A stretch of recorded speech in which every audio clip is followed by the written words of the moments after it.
नमस्कार, मैं स्वर उमेश रोहित शर्मा। बिहार में चुनाव हो रहा है, देश की ही तरह। यहाँ पर इंडिया गठबंधन के तहत मुख्यतः 3 पार्टियों का गठबंधन चल रहा है, आरजेडी, कांग्रेस और लेफ्ट। इन तीनों पार्टियों के बीच तालमेल के सीटों का जो तालमेल किया गया है, इसमें कई सारे सवाल उठ खड़े हुए हैं। इसमें सबसे महत्वपूर्ण एक सीट रहा है पूर्णिया का, पप्पू यादव का। उनका टिकट काट दिया गया है और कहा गया है कि वे जो हमारे साथ नहीं है, वो भाजपा के साथ हैं। इसी तरीके से अन्य सीटों पर भी मामला फंसा हुआ है।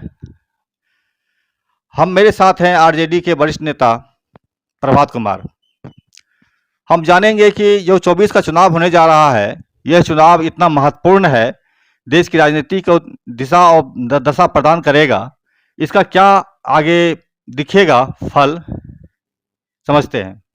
प्रभात जी, आप आरजेडी से के बहुत बड़े नेता हैं और आप जो चुनाव चल रहा है, ये आप देख पा रहे हैं कितना महत्वपूर्ण चुनाव है। पूरी पूरी भाजपा जो देश को संविधान बदलने की बात कर रही है, ऐसी परिस्थिति में जो बिहार में गठबंधन किया गया है, इसको आप किस रूप में देखते हैं, जहाँ पप्पू यादव को हटा दिया गया है, इतने लोकप्रिय नेता को?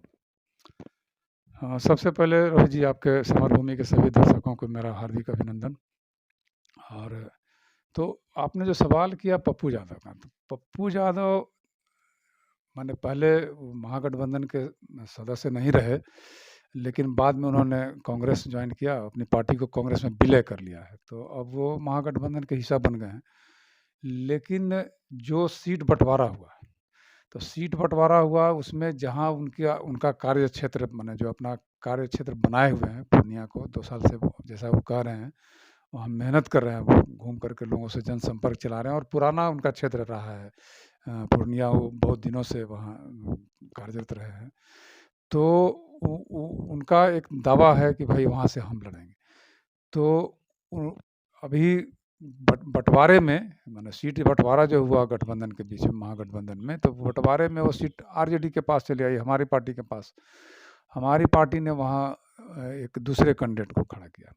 स्वाभाविक है कि जब वो कांग्रेस में है तो हमारी पार्टी अपने दल के जो लोग हैं उनको खड़ा करेगी, तो खड़ा की है। लेकिन ये जो चुनाव की जो महत्ता है, इस बार 2024 का चुनाव जितना महत्वपूर्ण है देश के संविधान के लिए, और देश की में लोकतंत्र का जो हनन हो रहा है, विभिन्न संस्थाओं का, सारे लोकतांत्रिक संस्थाओं का जिस तरह से मोदी सरकार हनन कर रही है और लोगों की लोकतांत्रिक अधिकारों का हनन कर रही है, छीन रही है, तो ये चुनाव बहुत ही महत्वपूर्ण है कि ज़्यादा से ज़्यादा सीटें कैसे जीती जाएं। और जब हम लोग ज़्यादा से ज़्यादा सीट जीतेंगे, तभी मोदी को या भाजपा को हम लोग पुनः सत्ता में आने से रोक पाएंगे। तो ये पूरे देश के सारे विपक्षी जो पार्टियां हैं, उन सभी को जो ये महसूस कर रहे हैं कि ये लोकतंत्र के बचाव का आखिरी मौका है। अगर ये इस बार नहीं कर पाए तो हो सकता है कि आगे इस तरह की एकजुटता करने लायक नहीं मोदी सरकार किसी पार्टी को छोड़ेगी। तो ऐसी स्थिति में सभी देश की जितनी भी विपक्षी पार्टियां हैं जो भाजपा के खिलाफ सर उठाकर खड़ी हैं, उन सभी का दायित्व बनता है कि वो एक कदम पीछे हट करके भी समझौता करें और सभी जीतने वाले उम्मीदवारों का चयन करें, जो जीत सकता है। किसी भी तरह से चुनाव जीतना सबसे बड़ा महत्वपूर्ण काम है। तो यहाँ जो विवाद खड़ा है आपको पूर्णिया में बीमा भारती जी ने हमारी पार्टी से नॉमिनेशन किया और कांग्रेस ने चूंकि पल्ला झाड़ लिया भाई कि हम तो वहाँ हमारी सीट है नहीं, पप्पू यादव अड़े थे कि हम वहाँ से टिकट लेंगे, हम वहीं से लड़ेंगे। उनको ऑफर किया जा रहा था दूसरी सीट आप चुन लीजिए, यहाँ से छोड़ दीजिए, लेकिन वो नहीं माने। तो वो भी नॉमिनेशन कर चुके, जग जाहिर है। और एक बड़ी महती सभा के साथ उन्होंने, महती भीड़ जुलूस के साथ रैली करके उन्होंने नॉमिनेशन किया है। तो उन्होंने भी अपनी ताकत का इजहार कर दिया है, अपने जो भीड़ जो जुटी थी उससे, कि कितनी ताकत से वो चुनाव लड़ने की तैयारी में है। बहुत लोग कयास लगा रहे थे कि वो सिर्फ दबाव बनाने के लिए वहाँ खड़े होना चाह रहे हैं, लेकिन उन्होंने नॉमिनेशन के बाद अपना प्रेस कॉन्फ्रेंस भी किया। तो मैं इसमें मेरी अपनी पर्सनल राय है, पार्टी की राय नहीं है। हम लोग सामाजिक पार्टी समाजवादी पार्टी के कार्यकर्ता हैं, समाजवादी विचारधारा के लोग हैं हम लोग। तो अपनी बात रखने का लोकतांत्रिक अधिकार है हमको, और इस माध्यम से पार्टी में भी अगर कोई लोग सुनते हैं तो सुने। मैंने उनको भी मेरी सलाह है कि आने वाले आगे भी कई फेज में चुनाव बाकी है, तो हम लोग वहाँ जीतने वाले चुनाव कैंडिडेट का चयन करें। माने इसमें अब आप कहेंगे कि भाई जो पार्टी का वोट है वो तो मिलेगा ही, लेकिन हम कहीं भी ये चूक ना होने दें कि वोट का बंटवारा हो। और पप्पू यादव काफ़ी लंबे समय से काम कर रहे हैं, सामाजिक का भी काम किए हैं, विपदा काल में भी लोगों के साथ रहे हैं। उनकी सहानुभूति पूर्णिया में काफ़ी लोगों के साथ है। तो ऐसे में एक विनिंग कैंडिडेट को सीट देने की जगह एक बीमा भारती जैसे आयातित उम्मीदवार को देना कितना सही लगता है? हाँ, मैं यही बात बोल रहा हूँ कि जहाँ भी आपको कैंडिडेट देना है, महागठबंधन के सभी घटक दलों के साथ के लिए मैं यह बात बोल रहा हूँ कि वो ऐसे कैंडिडेट का चयन करें, और वहाँ जो भी संभावित हर क्षेत्र हर सीट पर जो भी संभावित विवाद है उसको दूर करके और किसी भी तरह से माने ऐसे कैंडिडेट का चयन करें जो चुनाव को निकाल सके, जीत सके। मुझे नहीं लगता है जो वहाँ माने जो आप ही के पेशे के लोग, पत्रकार लोग रिपोर्ट कर रहे हैं, उसमें कई तो वरिष्ठ पत्रकार का आया है ये बयान कि वहाँ बीमा भारती रेस में ही नहीं रहेंगी। ये बड़ी दुखद बात है। हम अपनी पार्टी के कैंडिडेट के बारे में ऐसी बात बोल रहे हैं कि वो रेस में ही नहीं रहेंगी। कारण क्या है? वहाँ ज़मीनी हकीकत, पार्टी का वोट अपना अलग होता है। जैसे आप देखेंगे कि समता पार्टी ने माले से गठबंधन किया था, लगता है 95-96 में पहला चुनाव जो लोग लड़े थे, माले से गठबंधन किया था उन्होंने। माले का जनाधार और समता पार्टी का जनाधार दोनों ज़मीन पर एक दूसरे के हम माने खुल के कह सकते हैं कि शत्रु थे। समता पार्टी के साथ जितने भी लोग जुड़े हुए थे वो और माले के जो जनाधार है उसके ज़मीन पर उन लोगों की लड़ाई थी, और दोनों पार्टियां गठबंधन करके चुनाव लड़ी। किसी को न माले को फ़ायदा हुआ होगा उससे, और न समता पार्टी को फ़ायदा हुआ। तो वहाँ जो ज़मीनी हकीकत भी कुछ ऐसा ही बयान करती है कि जो मास वोट है, जिसको वोट बैंक हम लोग कह रहे हैं, अपनी मेरी पार्टी का जो मास वोट है, MY समीकरण, या और उसके अलावे जो पिछड़ा अति पिछड़ा माए बाप समीकरण नाम दिया गया इस बार।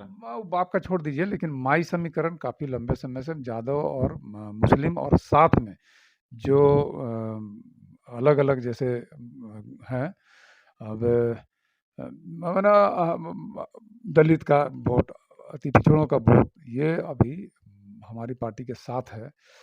तो माई समीकरण का एक बड़ा घटक है यादव, और माने वहाँ जो रिपोर्ट हमको है तो दोनों जातियों में अच्छा संबंध नहीं है। बीमा भारती की पार्टी जाति में और पप्पू यादव की जाति में।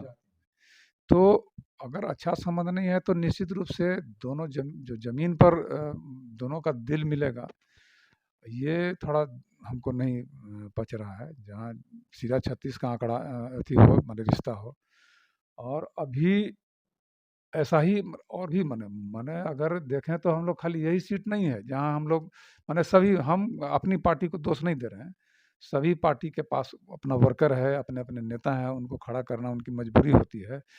लेकिन ये चुनाव चूँकि सभी राजनीतिक दलों के बड़े नेताओं को पता है कि आगे 2024 में अगर जो भाजपा बोल रही है 400 पार, अगर वो 400 पार आ जाती है तो अगले बार चुनाव होगा कि नहीं होगा। चूँकि पिछले 5 सालों से भाजपाई और संघी लोग ये आवाज़ उठाते रहे हैं कि मोदी जी इतना अच्छा काम कर रहे हैं देश में, इतना बढ़िया काम कर रहे हैं, तो ये चुनाव पर ये खर्च करने की क्या ज़रूरत है बार-बार चुनाव कराने का। इसलिए ये चुनाव न हो तो अच्छा है, फिर जब ज़रूरत होगा मोदी जी अच्छा काम नहीं करेंगे तो चुनाव कराएँगे। तो जब ये संकट देश के राजनीतिक या संविधान पर है, वैसी स्थिति में ये सभी राजनीतिक दल के बड़े, हम अपने पार्टी आपको हम एक चीज़ याद दिलाना चाहेंगे प्रभात जी, ये पिछले बार ये कलंक आपके पार्टी पर लगातार लगता रहा है। पिछले बार एक विनिंग कैंडिडेट जो नया नौजवान था कन्हैया कुमार, वो बेगूसराय से सीट से वो खड़ा हुए थे सीपीआई के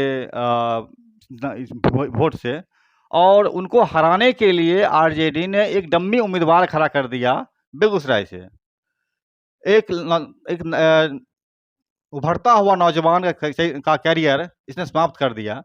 और आज पप्पू यादव जैसा एक लोकप्रिय नेता, जिसका कि एक सानी है बिहार की राजनीति में, लोगों के बीच में, उनको खत्म करने के लिए उन्होंने डम्मी उम्मीदवार बीमा भारती को खड़ा कर दिया। क्या इस कलंक से आपकी पार्टी बच सकती है या आप बच सकते हैं? देखिए, डमी उम्मीदवार नहीं इसको कह सकते हैं। जैसे तनवीर हसन खड़ा हुए थे पिछली बार बेगूसराय से। तनवीर हसन बहुत ही सम्मानित और बहुत कद्दावर नेता रहे हैं बेगूसराय से। उनका माने उनको डमी नहीं कर सकते हम लोग। माने डमी का मतलब बहुत कटवा उम्मीदवार होता है। मतलब तिकोनिया करने की कोशिश कर रहे हैं आप ना? तिकोनिया हो गया, ये अलग बात है। लेकिन ठीक है, वो उनको उसी तरह से जैसे बीमा भारती का अपना वजूद है। बीमा भारती विधायिका हैं अभी, तो उनका अपना वजूद है। उनको हम डमी भोटकटवा उम्मीदवार नहीं कर सकते हैं। लेकिन जहाँ ज़रूरत है चुनाव जीतने की किसी तरह से, एन केन प्रकार ने सारी शक्ति लगा करके भी ये चुनाव जीतने का माने ये अवसर है, तो इसमें हम लोगों, हमारी पार्टी को भी पूरे महागठबंधन को इस पर विचार करना चाहिए था कि पप्पू यादव को एडजस्ट कर लिया जाए कहीं। और माने वो जिद पड़ रहे हैं कि भाई बीमा हम वहीं से लड़ेंगे पूर्णिया से, तो बीमा भारतीयों को ही हम लोग एडजस्ट कर सकते थे।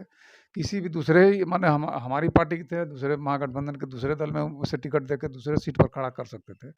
तो ये एक सीट में हम माने मेरा जो ये व्यक्तिगत राय है कि हम लोग को इस मुद्दे पर एक कदम पीछे हट करके भी समझौता कर लेना चाहिए था।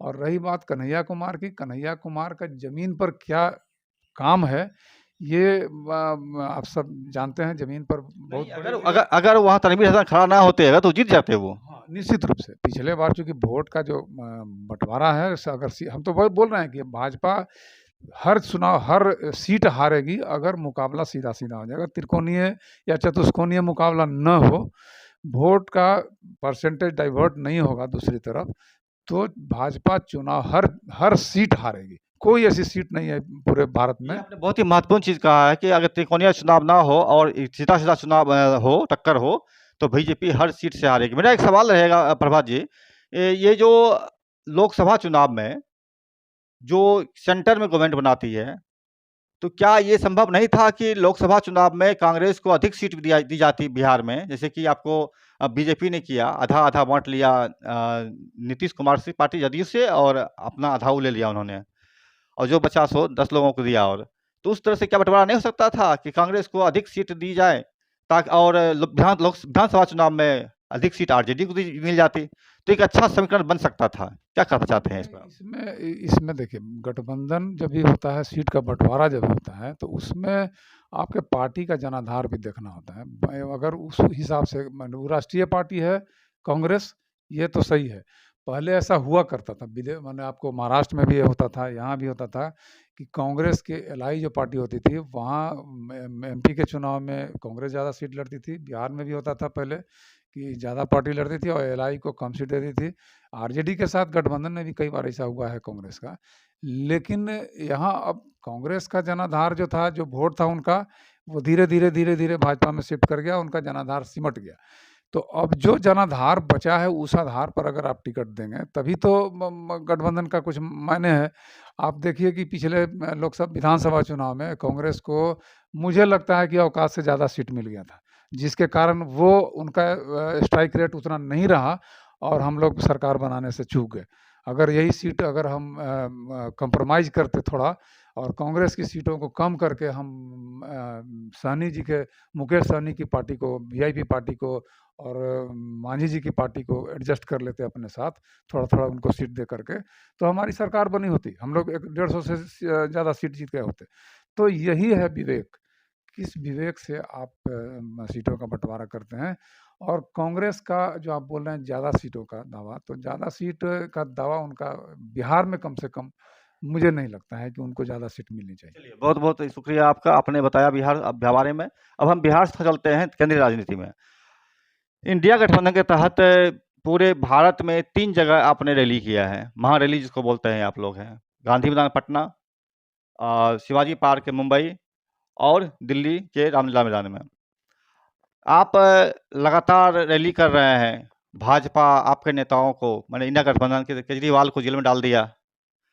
आपके अन्य गठबंधन के अन्य नेताओं को दूसरे पार्टी में भाजपा मिला ले रही है।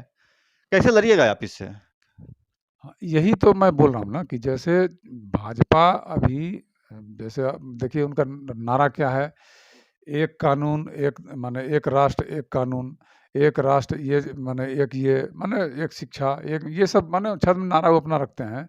इनका ये भी एक छिपा हुआ नारा है कि एक देश एक पार्टी।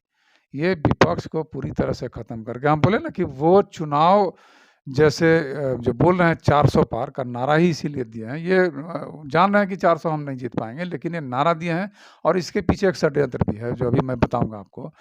तो ये चाह रहे हैं कि सारे विपक्ष में कोई खड़ा ही नहीं हो हमारे सामने, चाहे किसी भी तरह से उसको तोड़ दें, चाहे उसको अरेस्ट कर लें, सीबीआई और ईडी का केस करके। अभी पीएमएलए एक्ट में कानून बहुत कड़ा है, बेल होने का नियम जो है, तो उसमें ये लोग ज़्यादातर केस पीएमएलए एक्ट में, ईडी जो केस कर रही है वो पीएमएलए एक्ट में कर रही है।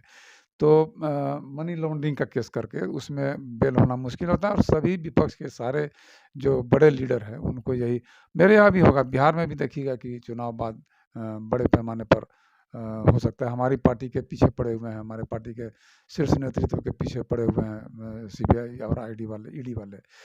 तो भाजपा का ये शस्त्र है कि, और ये माने एजेंडा है, एजेंडा कहिए उसको, कि विपक्ष को पूरी तरह से माने ऐसा कमज़ोर कर देना है कि ये लोग न एकजुट हो पाएँ और न चुनाव में खड़ा, तभी तो उनको फिर कहने का मौका मिला कि भाई देखिए ना चुनाव हो रहा है और फिर भाजपा ही जीतते जा रही है, तो चुनाव करा के इतना हज़ारों करोड़ रुपया खर्च करने का क्या ज़रूरत है? तो चुनाव ही मत कराओ। तो चुनाव नहीं कराने का एगो संविधान में पास कर लेंगे, संविधान में संशोधन होगा कि सरकार जब चाहेगी तब चुनाव कराएगी, उसकी इच्छा पर निर्भर करेगा। तो जब ऐसा हो जाएगा तो फिर हम लोग चुनाव का माने मुँह नहीं देखेंगे। तो ये षड्यंत्र है कि इन लोगों को ख़त्म करें पहले, इसी में माने भ्रष्टाचार का आरोप लगा करके। जबकि कहें तो सबसे भ्रष्ट पार्टी अभी भाजपा ही है, जो अभी इलेक्टोरल बॉन्ड का, चुनावी चंदे का जो ये स्कीम तैयार किए थे इन्होंने, या भाजपा के लोगों ने, भाजपा की सरकार ने, मोदी सरकार का ये, तो उसमें इतना बड़ा झोल है और करप्शन का इतना बड़ा माने ये रास्ता खोला गया है, करप्शन करने वालों को जो छूट देने का रास्ता खुला हुआ है, उसमें आप देखिएगा कि ये महा करप्शन है। और अगर उसको एडप्ट जो पार्टी कर रही है वो समझ लीजिए कि सबसे बड़ी भ्रष्ट पार्टी है। आप पूरा रिकॉर्ड, जो पहले तो एसबीआई रिफ्यूज कर गई थी कि मेरे पास किसको चंदा गया और कौन चंदा देकर के किसका चंदा किसके पास गया, ये हमारे पास रिकॉर्ड नहीं है। नहीं, वो तो ठीक है, मैं समझ रहा हूँ, लेकिन मेरा कहना है स्पष्ट रूप से है कि आपके नेता जेल जा रहे हैं लगातार। अरविंद केजरीवाल जेल में हैं। कांग्रेस पार्टी के खाता को सीज कर दिया गया है। कल गाय बगा हो सकता है आरजेडी खाता को भी सील कर दिया जाए, इस पर हमला किया जाए। तो इससे कैसे लड़िएगा आप? तो यही तो मैं बोल रहा हूँ कि सारे विपक्ष महागठबंधन में हो न हो, सारे विपक्षी पार्टियों को, जिनको लग रहा है कि ये आखिरी चुनाव है और हमको कमज़ोर किया जा रहा है, हमारे नेतृत्व को तोड़ने की कोशिश की जा रही है, एक कदम पीछे हट करके और समझौता करने का प्रयास करना चाहिए। और हर सीट से एक माने ऐसा मैसेज जाना चाहिए कि वहाँ माने महागठबंधन की जीत हो, इंडिया गठबंधन की जीत हो। तो यही मैं बात बार-बार बोल रहा हूँ कि अब वो उनके पास ताकत है तो उनको आप कैसे रोकेंगे? उनके पास ताकत है, भले ही आप पर झूठा केस कर लें, लेकिन फिलहाल तो आपको जेल में डाल देंगे। तो आप कमज़ोर होंगे, तो और आपके पास चूँकि जो मीडिया होता है, मीडिया सबसे बड़ा माध्यम है लोगों के बीच में अपनी बात रखने का। वो मीडिया सब उनके गुलाम है, सब गोदी मीडिया बनी हुई है। तो आप कितना हो चिल्लाएँगे कि हमारे साथ नाजायज़ हुआ है, हम करप्ट नहीं हैं, हम भ्रष्टाचार नहीं किए हैं, हमको।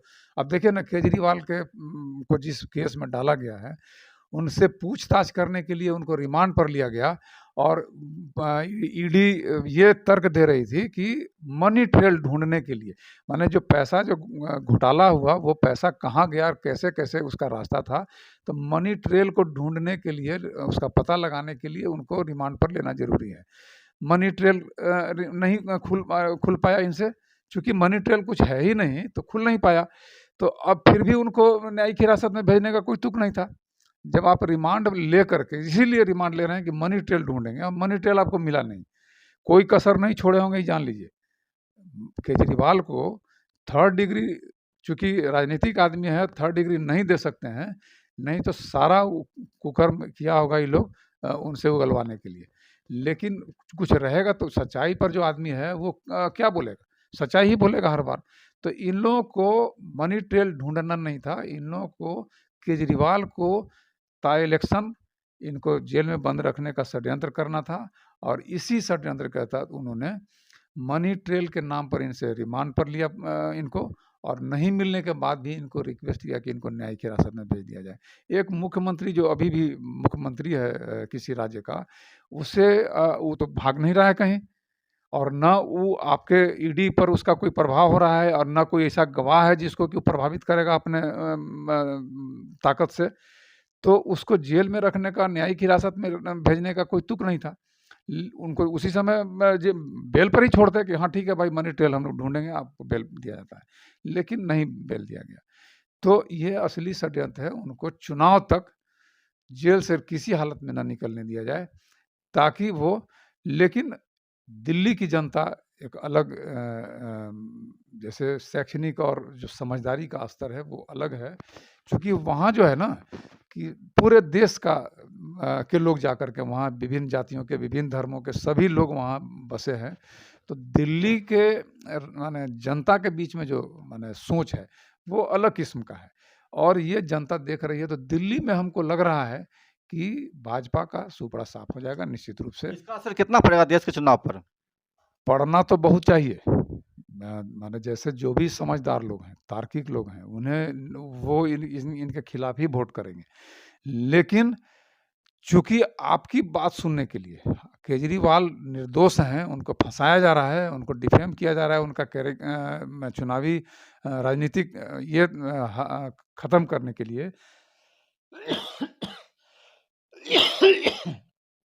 माफ़ कीजिएगा। तो उसके इस मैसेज को जनता तक पहुँचाने का जिम्मा किसका था? मीडिया का। चाहे वो प्रिंट मीडिया हो, इलेक्ट्रॉनिक मीडिया, लोग टीवी खोलते हैं, न्यूज़ देखते हैं। लेकिन ये सारे लोग बिके हुए हैं। अभी जितना भी चैनल हो, न्यूज़ चैनल हो, चाहे फिर आपका प्रिंट मीडिया, सभी उद्योगपति चला रहे हैं, और सभी उद्योगपतियों का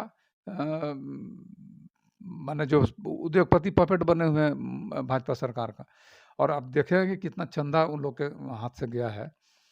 तो इन लोगों को जैसे वो माने एक टास्क है कि आपको यही काम करना है। उन लोग को कहिए कि एन्क्रिप्टेड न्यूज़ मिलता है कि यही चलाना है आपको। तो वैसे में आपकी बात को ये अल्टरनेट मीडिया वाले लोग हैं, आपके जैसे लोग हैं, समरभूमि हैं, चाहे और भी दुनिया तरह के माने बड़े पत्रकार भी चला रहे हैं। तो ये लोग ही अब जिम्मा उठाए हुए हैं, जो यहाँ के नेशनल मीडिया को उठाना था जिम्मा, पत्रकारिता का जो मान रखना था, वो आप लोग जैसे छोटे पत्रकार या अभी जो स्वच्छंद सोच वाले पत्रकार लोग हैं, वो लोग ये काम कर रहे हैं। लेकिन रीच जो है, जनता के पास पहुँचने का जो माने जो जनता तक रीच जो है, वो नेशनल चैनलों का ज़्यादा होता है, और लोगों में एक जो रिलायबिलिटी है कि भाई टीवी पर देखल की है, गलती थोड़े देखत है। नहीं, मैं आपको एक चीज़ मैं बता दूँ आपको प्रभात जी, टीवी मीडिया में भी अब यूट्यूब हम लोग जैसे पत्रकारों के लिए चर्चा होने लगी है। डर रहे हैं वो लोग हम लोगों से। स्वाभाविक बात है, लेकिन हम जो बोल रहे हैं वो क्या बोल रहे हैं, मैंने हम तो बोल रहे हैं ना कि आप लोग अपने कंधे पर जो बोझ उठाए हैं और जो काम कर रहे हैं बहुत सराहनीय है, क्योंकि जनता की आवाज़ और माने और जनता का मुद्दा है, वो खुद जनता नहीं समझ रही है, उसके पास पहुंचाने का ये यूट्यूब चैनल वाले जितने भी न्यूज़ हैं, न्यूज़ चैनल हैं, ये लोग बखूबी निभा रहे हैं। लेकिन फिर भी अगर आप सब्सक्राइबरशिप और व्यूअरशिप अगर देखिएगा, तो उन लोगों का व्यूअरशिप माने ज़्यादा है, और एक रिलायबिलिटी जो है, माने हम तो कह रहे हैं कि जो तार्किक लोग हैं, वो तय कर चुके हैं कि हमको यही चैनल देखना है। मैं 3 साल 4 साल से अपना टीवी बंद कराए हुए हूँ। अब मैं रिन्यू नहीं कराए अपना ये जो क्या होता है ना, रिचार्ज नहीं कराए, 5 साल से ज़्यादा है, 5 साल क्या, हमको लगता है कि 7-8 साल हो गया। रिचार्ज नहीं कराए, हम यूट्यूब चैनल देखते हैं। क्यों? कि हमको उस पर भरोसा नहीं था। तो जो लोग आप जैसे पत्रकारों का चयन कर चुके हैं, वो टीवी नहीं देखते हैं, लेकिन टीवी देखने वाले अभी भी ज़्यादा संख्या में लोग हैं बनिस्बत की ये यूट्यूब चैनल देखने वालों के। तो एक जो मैसेज जो सच्चाई का जो माने जो न्यूज़ लोगों के पास जाना चाहिए कि सरकार क्या गलत कर रही है, ये जा नहीं रहा है और उनके गुणगान का खबर ज़्यादा जा रहा है। तो एक माहौल वो लोग बनाने माने निष्पक्ष नहीं पत्रकार है, इसलिए एक माहौल उनके फ़ेवर में जा रहा है। तो उनके सारे गलत हरकतों का को फ़िल्टर कर लिया जा रहा है और जो जनता के बीच में कुछ दूसरा न्यूज़ परोसा जा रहा है। अच्छा, मेरा एक चीज़ और रहेगा, अभी आम आदमी पार्टी के 5 राउंड नेता रहे हैं संजय सिंह, उनकी रिहाई हुई है। इसका कितना असर पड़ेगा चुनाव में? हाँ, नहीं असर पड़ेगा। संजय सिंह बहुत प्रखर वक्ता हैं, इसमें कोई दो राय नहीं है। और अब थोड़ा वहाँ जैसे दिल्ली में जहाँ-जहाँ जैसे दिल्ली, पंजाब, पंजाब में भी आम आदमी पार्टी की सरकार है, तो वहाँ वोट उनका वोट परसेंट बहुत आया तभी तो वहाँ भारी बहुमत से जीत कर के आए। तो वहाँ एक सिम्पैथी वोट लोगों में जाएगा इनके खिलाफ भाजपा वालों के खिलाफ कि ये मेरा अगर नेता दोषी नहीं है, फिर उसको तुम क्यों भाई इस तरह से परेशान कर रहे हो और उसको जेल में डाले हुए हो। तो एक सिम्पैथी वोट उनको मिलेगा और हमको लग रहा है कि पंजाब, दिल्ली में माने एक बड़ा असर डालेगा ये चीज़। और दूसरे फिर कांग्रेस माने ट्रायंगुलर नहीं होने जा रहा है, ये मैं बता रहा हूँ कि जहाँ-जहाँ अगर लड़ाई सीधी होगी भाजपा और अदर में, माने इंडिया गठबंधन में और भाजपा में सीधी लड़ाई जहाँ होगी, वहाँ से भाजपा 100% हारेगी जान लीजिए। तो वही हाल अभी पंजाब और दिल्ली का जो माने इन लोगों का सीटों का बँटवारा हुआ है, उसमें जैसे दोनों मिल कर के अगर लड़ रहे हैं, तो निश्चित रूप से दोनों जगह मुँह की खानी पड़ेगी भाजपा को। मेरा एक सवाल रहेगा कि भाजपा के नेता खास करके प्रधान नरेंद्र मोदी का कहना है कि वो लोगों को बोलते हैं, देश की जनता को बोलते हैं कि अगर कांग्रेस सरकार बना ली अगर, तो 5 किलो अनाज जो मिलता है वो नहीं मिलेगा। जो 80 करोड़ लोगों को 5 किलो अनाज दी जा रही है। अरविंद केजरीवाल के नेतृत्व में जो इंडिया पार्टी बनी हुई है, राहुल गांधी हैं या तेजस्वी यादव हैं, इनका कहना है कि हम वो एक अलग चीज़ है, लेकिन आपको हम शिक्षा, स्वास्थ्य, चिकित्सा जो आता है और रोज़गार, पानी, बिजली की सुविधा फ्री करेंगे। तो दोनों ही फ्री बाँट रहे हैं, वह 5 किलो अनाज बाँट रहे हैं, आप शिक्षा बाँटने की बात कर रहे हैं। इसका कितना असर पड़ेगा? देखिए, मुद्दा तो निश्चित रूप से यही होना चाहिए कि जैसे 5 किलो अनाज दे कर के और 5 किलो अनाज आज मोदी जी पहली बार थोड़े दे रहे हैं। पहले भी राशन बढ़ता था गरीब लोगों के लिए, तो राशन सब लोगों को बढ़ता ही था, जितना किलो मिले तो मिलता था। तो आज मोदी जी उसको नाम उसका चेंज कर दिए और अपना दूसरे नाम से अब वो योजना चला रहे हैं। लेकिन ऐसा थोड़ा था अंत्योदय योजना आज का है जो कांग्रेस चला रही थी। तो जहाँ है और दूसरी तरफ की एक तरफ आप बोल रहे हैं कि हमारा इकोनॉमी जो है माने 5वीं अर्थव्यवस्था हम देश के हो चुके थी विश्व के हो चुके हैं। 5 ट्रिलियन में हम जा रहे हैं, इकोनॉमी मेरा होने जा रहा है। और आपके देश में 80 करोड़ खुद ही भाजपा कह रही है, मोदी कह रहे हैं, दूसरे को तो छोड़ दिए कि 80 करोड़ लोगों को हम 5 किलो अनाज मुफ्त में दे रहे हैं। तो आप समझ लीजिए कि जहाँ 150 करोड़ की आबादी होगी अभी और उसमें 80 करोड़ मतलब 50% आबादी अभी भी आपके गरीबी रेखा से नीचे है, तभी आप उनको 5 किलो अनाज दे रहे हैं मुफ्त में। तो ऐसे देश में को आप कहें कि 5वीं अर्थव्यवस्था हम बनने जा रहे हैं, तो ये तो धिक्कार है इसी 5वीं विश्व की अर्थव्यवस्था को।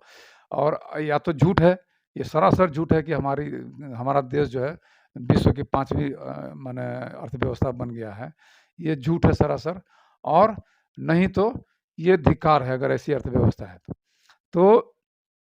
तो ये 5 किलो राशन लेकिन जो बिजली का माने उन्होंने भी करके दिखाया माने जैसे 200 यूनिट बिजली फ्री करेंगे फला और इस तरह का एजुकेशन मुख्य रूप से है, ठीक हेल्थ करेंगे। आपको दिल्ली में बसों में महिलाओं को फ्री पास दिए केजरीवाल। स्वास्थ्य का बहुत अच्छा व्यवस्था कराए। मैं बता दूँ थोड़ा आपको मैं भी दिल्ली गया था और संयोग से मुझे एक स्कूल और एक आम आदमी मोहल्ला क्लिनिक जाने का मौका मिला था। स्कूल में पहले केजरीवाल आने के पहले वो सिंगल फ्लोर स्कूल था। उनके आने के बाद 4 फ्लोर का स्कूल बना वो, मंजिला इमारत, और विशाल कैंपस दिया गया उनको। मोहल्ला क्लिनिक में जब मैं गया तो वहाँ पर लोगों को मुफ्त में दवाइयाँ मिलती रही है, टेस्ट भी हुआ है, और लोगों ने बताया कि काफ़ी अच्छा इलाज भी होता है। बिल्कुल पूरी तरह से मुफ्त मिल रहा है। तो मेरा फिर आपसे सवाल यही होगा कि भाजपा 5 किलो अनाज दे रही है बनाम केजरीवाल या इंडिया गठबंधन के तहत से शिक्षा की और स्वास्थ्य मुफ्त देने की बात कितना असर डालेगा 24 के चुनाव में? हाँ, नहीं वहाँ तो जैसे बोल रहे हैं ना कि वहाँ जैसे 2 बार दूसरी बार जीत के ना है केजरीवाल, पहली बार जीते, फिर दूसरी बार जीते, तीसरी बार, 3 बार। तीसरी बार। तो वहाँ आखिर लोग एक्सेप्ट कर रहे हैं ना उनको, माने लोगों के बीच में उनकी योजनाएँ जा रही हैं और लोग उसको एक्सेप्ट कर रहे हैं, उसको मान रहे हैं कि नहीं ये मेरा अच्छा काम कर रहा है, मेरे लिए हो रहा है। तो अब रही बात दूसरे प्रदेशों में, तो ये अगर जो अभी राहुल गांधी का कुछ गारंटी भी आया है, माने उन्होंने घोषणा किया कि हम लोग की सरकार बनेगी तो हम लोग ये गारंटी देंगे। अभी जैसे एमएसपी का किसानों का माने एक प्रमुख मांग है बहुत अरसे से, तो एमएसपी का गारंटी वो देने के लिए राहुल जी बोले हैं कि हाँ हमारी सरकार बनेगी तो एमएसपी की गारंटी करेंगे और कर्ज कानूनी माफी करें। हाँ, कर्ज माफ़ी भी करेंगे और कानूनी रूप से उसको ये करेंगे। जैसे अगर एमएसपी पर कानून का रूप देने का मतलब ये हुआ कि अगर एमएसपी पर कोई आदमी खरीदने से इनकार करता है किसानों का उपज को, तो उस पर एफआईआर होगा। ये कानूनी दर्जा मिलने की बात हुई और ऐसे हम गारंटी दे रहे हैं कि हम सब खरीदेंगे। तो वो तो खाली फंडिंग का बात हुआ कि हम कितना फंड एलोकेट कर पाते हैं उस काम के लिए। तो उन्होंने इसको कानूनी रूप से ये बनाने का कहा है, जो किसानों का मांग रहा है शुरू से। तो ये असर तो डालेगा। तो हम वही बोल रहे हैं कि यहाँ 5 किलो अनाज जो दे रहा है, जो बोल रहे हैं कि हम 5 किलो अनाज, तो 5 किलो अनाज वर्सेस जो इनका कैलकुलेशन है, तो माने इनका जो घोषणा है, हेल्थ एजुकेशन। हेल्थ एजुकेशन का जो घोषणा है, तो वो जैसे क्या बोलते हैं, अगर जनता को ही तो समझना है इसको ना कि हमारे लिए कौन ज़रूरी है। लेकिन ये ज़रूर माने इसको समझाने के लिए जो तंत्र है, वो बिल्कुल फेल्योर है। मतलब जैसे आपका जनता तो बोल रही है मुझे 5 किलो अनाज चाहिए, शिक्षा नहीं चाहिए मुझे। हाँ, हाँ, यही बात बोल रहे हैं। उनको मंदिर चाहिए। उनको अभी देखें जमुई का एगो कल का खबर आया है आज पेपर में कि कुछ लोग बोले कि देखिए ये जो माने उसी मैदान में 2019 में भी सभा किए थे नरेंद्र मोदी, और अभी भी किए। उस समय वो एक मंदिर था जो टूटा-फूटा हुआ था। अभी वो 2 मंजिला या 4 मंजिला बन गया है मंदिर, काफ़ी बढ़िया हो गया है। लोग खुश है कि मंदिर बन गया मेरा, सो भाई मोदी जी बहुत पक्के हैं अथी के। तो 5 किलो अनाज दे रहे हैं, मुफ्त में भोजन मिल रहा है, ये हो रहा है, ठीक है। लेकिन उन्हें जिनको जो ज़रूरी है वो समझ नहीं पा रहे हैं। ये काम जो है, ये काम उनको कि उनके लिए शिक्षा ज़रूरी है, उनके लिए स्वास्थ्य ज़रूरी है, और ये अगर स्वस्थ रहेंगे, शिक्षित रहेंगे तो हम 5 किलो अनाज क्या, हम 50 किलो अनाज खुद कमा लेंगे। तो ये समझाने का जो तंत्र है, उसके लिए राजनीतिक दलों को, पत्रकार का जो चौथा स्तंभ है लोकतंत्र का, उन लोगों को आगे आना चाहिए था। लेकिन राजनीतिक पार्टियां भी इसमें पिछड़ रही हैं। इन चीज़ों को ज़मीन पर आखिर जनता नहीं समझ पा रही है, क्यों? हम कारगर तरीके से जनता के पास इन मुद्दों को लेकर के जाने में अभी भी सफल नहीं हो रहे हैं। अब चुनाव सर पे है, चुनाव की घोषणा हो चुकी है। मैं कह रहा हूँ कि अभी भी इस मुद्दे को कि हमारे लिए शिक्षा कितना ज़रूरी है, हमारे लिए रोज़गार कितना, हमारे लिए स्वास्थ्य का कितना ज़रूरी है, अभी भी हम लोग माने प्रॉपर तरीके से जनता के बीच में या प्रॉपर ताकत से जनता के बीच में जाने में असफल है। तो अब जब हम वहाँ जाकर समझा ही नहीं पाएँगे तो क्या असर पड़ेगा उसका? वो 5 किलो अनाज लेकर के खुश रहेगा, वो कहेगा ना, ना भाई मोदी के वोट देंगे हम, भाजपा को वोट देंगे, 5 किलो अनाज हमको मुफ्त में दे रहा है। नहीं, तो ये फेल्योर है अभी भी, लेकिन एक उन्माद जनता में खिलाफत है लोगों में। हाँ, अभी तो माने देखिए ना, गरीबी माने ये महँगाई है, महँगाई मुद्दा नहीं बन पा रहा है, आप समझ लीजिए। महँगाई मुद्दा अभी तक नहीं बन पाया है। जबकि महंगाई इतनी बढ़ गई है, फिर भी मुद्दा नहीं बन पा रहा। क्यों? बेरोजगारी भी है। बेरोजगारी इतनी बढ़ी हुई है, मुद्दा नहीं बन पाया है। किनका फेल्योर है बताइए? तो विपक्ष अभी विपक्ष खेलने में लगा हुआ है। मैं साफ कह रहा हूँ, मुझे माने कहने में कोई गुरेज नहीं है। विपक्ष अभी भी विपक्ष राजनीति खेल रहा है। इन लोगों को एकजुट होने में बहुत तकलीफ हो रही है। अरे फलना बड़ा लीडर बन जाएगा, वो फलना का 4 गो सीट ज़्यादा जीत जाएगा, हम इतना सीट पर लड़ेंगे, हम उतना सीट पर लड़ेंगे। ये जो राजनीति खेल है, ये देश को और पीछे ले जा रहा है। और इसीलिए हम कुछ दिन पहले अपने फेसबुक पर लिखे थे कि मेरी दिली इच्छा है कि भाजपा इस बार 400 पार हो ही जाए। तो फिर क्या होगा? क्या होगा जानते हैं? भाजपा जब 400 पार हो जाएगी और उनकी दमन की और लोकतांत्रिक मूल्यों का हनन और लोकतांत्रिक शक्तियों का दमन जब चरम पर पहुंचेगा, तो फिर एक क्रांति उठ खड़ी होगी, जो जेपी के टाइम में हुआ था। और भी इसके पहले देश में क्रांति का सशस्त्र क्रांति हो सकता है कि गृह युद्ध हो जाए, सशस्त्र क्रांति हो जाए, तो तभी फिर देश का कल्याण होने वाला है। ये लोग विपक्ष खेलते रहेंगे, इन लोग से भाजपा हारने वाली नहीं है, मुझे ऐसा लगता है। ये मैं आपको एक घटना सुनाता हूँ। जर्मनी में एक हिटलर हुआ था। हिटलर के प्रादुर्भाव के पहले एक ऐसा चुनाव हुआ था, जैसा चुनाव भारत में चल रहा है। वहाँ भी अगर सभी पार्टियां एकजुट होकर के हिटलर के खिलाफ लड़ती अगर, तो हिटलर भी वहाँ जीत नहीं पाता, वो भी हार जाता। तो यही स्थिति भारत में दिख रहा है। तमाम विपक्षी पार्टियां भी सच्चे मन से, सच्चे दिल से एकजुट नहीं हो पा रही है, अपने अपने स्वार्थ लेकर हावी है। तो इसका असर जो आप बता रहे हैं वो तो एक दिखेगा। और इसका एक और बताइएगा मुझे आप, चूंकि मैं अब खत्म करना चाह रहा था, मुझे आप ये बताइएगा कि अ, अभी के राजनीति में जो अ, विपक्ष है, विपक्ष अगर सत्ता बनाती है तो आपका प्रधानमंत्री कौन बनेगा? देखिए, ये तो महागठबंधन चाहे इंडिया गठबंधन जो भी है, इन लोगों ने तय किया है कि ये हम लोग चुनाव के बाद तय करेंगे। जब माने जो सीटें जीत करके जैसे जैसे लोग आएंगे, तो वहाँ सर्वसम्मति से कोई माने संसदीय दल का नेता चुना जाएगा और उसमें तय होगा कि वही प्रधानमंत्री बनेगा। जो यहाँ का तरीका है कि जो संसदीय दल का नेता, जो इंडिया का जो गठबंधन का संसदीय दल का नेता होगा, वही प्रधानमंत्री के लिए चुना जाएगा। लेकिन हम कह रहे हैं क्या दूसरी बात, कि जैसे आपने बोला ना कि हिटलर वाली जो उदाहरण दिया, तो वहाँ सभी लोग मिले नहीं, एकजुट नहीं हो पाए और उसके बाद वहाँ चुनाव नहीं हुआ। वही हाल यहाँ होने वाला है। वो चुनाव होने नहीं देंगे आगे से, इमरजेंसी लगाएंगे चाहे जो करे, लेकिन चुनाव नहीं होने देंगे।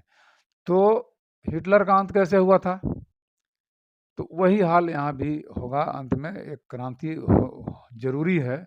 और हिटलर का अंत जर्मनियों ने किया था, सोवियत संघ ने किया था। क्रांतिकारियों ने नहीं किया, लेकिन जैसे विश्व युद्ध में उन्माद में वो विश्व युद्ध में उतर गया, ठीक है। तो किसी न किसी तरह से उसका जो उन्माद था, जो उसका उत्पात था, वही उसका अंत का कारण बना ना। तो मैंने अति उत्साह में वो ऐसी ऐसी हरकतें कर गया, ऐसे ऐसे ताकतों से उलझ गया जहाँ उनको हार का सामना करना पड़ा और उनके ताकत का ये हुआ। तो यहाँ जो ये लोग कर रहे हैं, एकजुट नहीं हो पा रहे हैं। हम वही तो बोल रहे हैं ना शुरू से कि उनको अगर हराना है तो आपको एक कदम पीछे हट करके भी समझौता करना होगा लोगों से, और इस लड़ाई को आमने सामने की लड़ाई बनाने का भरसक प्रयास करना होगा। और उनका हमेशा ये प्रयास रहेगा कि लड़ाई मल्टी डायमेंशनल हो जाए। बिल्कुल, आपने बहुत ही महत्वपूर्ण चीज़ बताया। बहुत बहुत शुक्रिया आपका समय देने के लिए। हाँ जी, धन्यवाद रोहित जी। ये थे आरजेडी के नेता प्रभात कुमार। इन्होंने स्पष्ट कहा है कि इंडिया गठबंधन के जो भी दल हैं, घटक दल, इनको अपनी स्वार्थ को पीछे रखकर और जो कोई विजयी उम्मीदवार होने वाले हैं उनको खड़ा करें और सीधा एनडीए के साथ ट्रायंगल कराने के बजाय सीधी सीधी टक्कर में उतरें। आपसी स्वार्थ है सदैव एनडीए को लाभ पहुंचाएगा, ये इनका स्पष्ट कहना है। इसके साथ ही इनका एक और इशारा था, पप्पू यादव जैसे लोकप्रिय नेता को निश्चित तौर पर पूर्णिया का सीट मिलना चाहिए ताकि एक विजयी उम्मीदवार सत्ता में आए और देश की दशा दिशा देने में काम आए। 400 पार का नारा जो है, ये इनके निराशा में, हताशा में दिया गया एक बयान भी हो सकता है लोगों का कि अगर 400 आ जाए तो समस्या ये होगी। लेकिन वास्तव में यही है, 400 पार होने के बाद भाजपा इस देश को बेच देगी।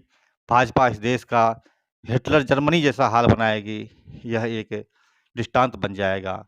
भारत दुनिया में बदनाम हो जाएगा। ये थे प्रभात कुमार के शब्द और इन्होंने स्पष्ट रूप से बताया। नमस्कार, मैं समरभूमि से रोहित शर्मा। हम दर्शकों को कहना चाहेंगे, लंबी वीडियो देखने का आदत बनाएं। लंबी वीडियो एक बृहद जानकारी देती है आपको है और चीज़ों को साफ-साफ रखती है। नमस्कार।